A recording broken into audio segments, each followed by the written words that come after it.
Stage ખાલી કરશો મિત્રો, મહેરબાની કરશો. હેલો,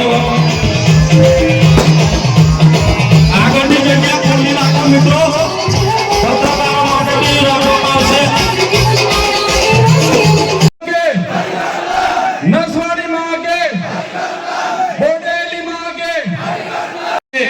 એના બિલો પણ અમારી પાસે છે. ત્યારે અમે સરકારને કહીએ છીએ, ખેડૂત સાથે જો અન્યાય તમે કરશો, જગતના તાજ સાથેનો જે અન્યાય તમે કરશો કરે છે ભાજપના નેતાઓ.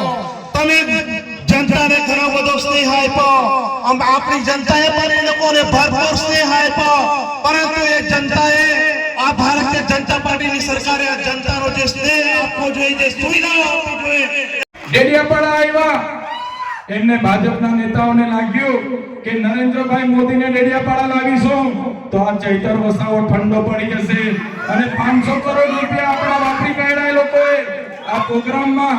પણ ચૈતર વસાવો ઠંડો નથી પડ્યો. તમારા બધાના સહકારથી નેત્રંગમાં એ લોકોને આપણે છોતરા કાઢી નાખ્યા. જે નેત્રંગમાં કાર્યક્રમ થયો, ભાજપના એ સાંસદો, ભાજપના એ ધારાસભ્યો, એ બધાની હાલત એવી થઈ છે કે રાતે ઉઠીને બી મારું નામ લઈને 2 ગ્લાસ પાણી પીને ઊંઘવું પડે છે. વિસ્થાપિતોના પ્રશ્નો ઉઠાવું, નર્મદાનું પાણી મળે એની વાત કરું, અહીંયા રોડ બને એની વાત કરું, એટલે આ વિસ્તારના સાંસદ, આ વિસ્તારના ધારાસભ્યને ગમતું નથી.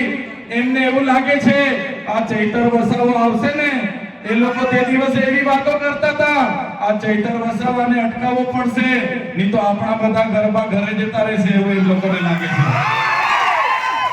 આવતી 27 માં એમના ગરબા આપણે ઘરે મોકલી દેવાના છે. મોકલી દઈએ ને?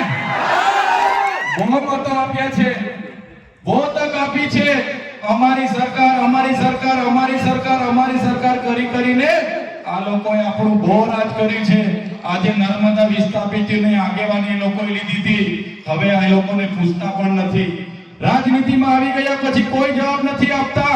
આજે ખેડૂતો સાથે અહીંયા અન્યાય થાય, એક ધારાસભ્ય કોઈનો ફોન ના ઉઠાવે, આ વિસ્તારમાં આટલી બધી નુકસાની થાય, નસવાડી અને કવાંટના 28 ગામોને આજે વિસ્થાપિત કરવાના, હાઇડ્રો પ્રોજેક્ટના નામે એક પણ જણ બોલવા તૈયાર નથી. ત્યારે આવા રબ્બરથી પૂછી આંગળી કરવા વાળા, આવા સર્કસના લોકોને હવે ચૂંટી લાવવાના થતા નથી.